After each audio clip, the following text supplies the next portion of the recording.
حرام پیسہ بچتا نہیں، کبھی بیماری بن کر نکلتا ہے، کبھی مقدمہ بن کر، کبھی نافرمان اولاد بن کر عزت خاک میں ملا دیتا ہے۔ آج بات کرتے ہیں گندے پیسے کی۔ یہ دھوکہ دہی کہاں سے شروع ہوتی ہے؟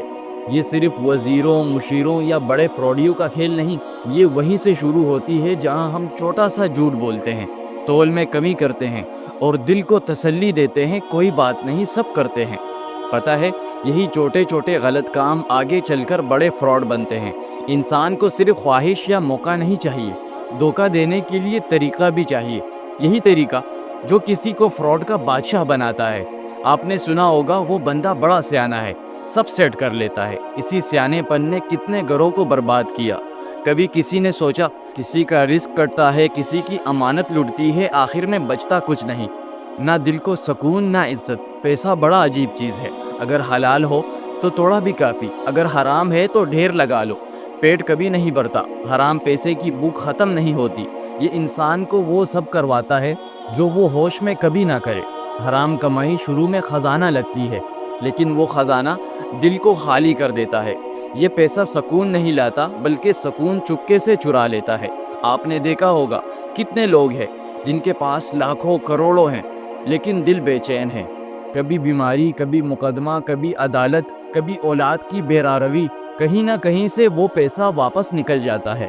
سوچیں، یہ پیسہ جسے جمع کرنے میں ہم حلال و حرام کا فرق بھول جاتے ہیں، کل یہی پیسہ کسی ہسپتال، کسی وکیل، کسی کیس کی فیس بن کر واپس نکل جاتا ہے، اور تب ہاتھ میں کچھ نہیں آتا سوائے پچھتاوے کے۔ ہمارے رب نے تو فرمایا ہے، زمین پر کوئی جاندار ایسا نہیں جس کا رزق میرے ذمے نہ ہو۔ پھر بھی ہم شارٹ کٹ ڈھونڈتے ہیں، دوسروں کا حق دبا لیتے ہیں، کسی کی مزدوری کاٹ لیتے ہیں، کسی کو اندھیرے میں رکھ کر مال بیچتے ہیں۔ یہ سب لمحے بھر کا فائدہ ہوتا ہے، لیکن عمر بھر کا بوجھ بن جاتا ہے۔ سائنس کہتی ہے غلط کام کے پیچھے 3 چیزیں ہوتی ہیں: لالچ، ضرورت یا موقع، اور اپنے آپ کو بہلانے کا بہانہ۔ لیکن اللہ فرماتا ہے رزق میرے ذمے ہے۔ مسئلہ تب شروع ہوتا ہے جب ہم اللہ پر یقین چھوڑ کر شارٹ کٹ پر یقین کر لیتے ہیں۔ کتنے لوگ رات کو کروٹیں بدل بدل کر سوتے ہیں، سکون ڈھونڈتے ہیں، لیکن ملتا نہیں، کیونکہ جس رزق میں حرام کی آمیزش ہو اس میں برکت ختم ہو جاتی ہے، اور جس کمائی میں برکت نہ ہو وہ کبھی خوشی نہیں خرید سکتی۔ کسی سے پوچھو حرام چھوڑو گے؟ کہتا ہے سب کرتے ہیں۔ بھائی، سب تیری قبر میں ساتھ جائیں گے۔ کل کو جب آنکھ بند ہوگی، قبر میں تو اکیلا ہوگا، کوئی بزنس پارٹنر، کوئی سیانہ وہاں تمہارے ساتھ نہیں ہوگا۔ سوال تیرا ہوگا، جواب بھی تیرا ہوگا۔ یاد رکھیں، محنت ہمارا کام ہے، رزق دینا اس کا وعدہ ہے جو دلوں کا حال جانتا ہے۔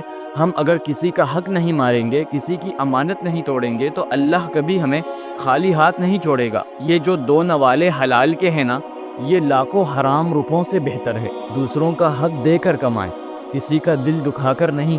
حرام چھوڑ دیجئے، حلال سے محبت کیجئے، اور دیکھیے کیسے رزق عزت بن کر، خوشی بن کر آپ کے دروازے پر دستک دیتا ہے۔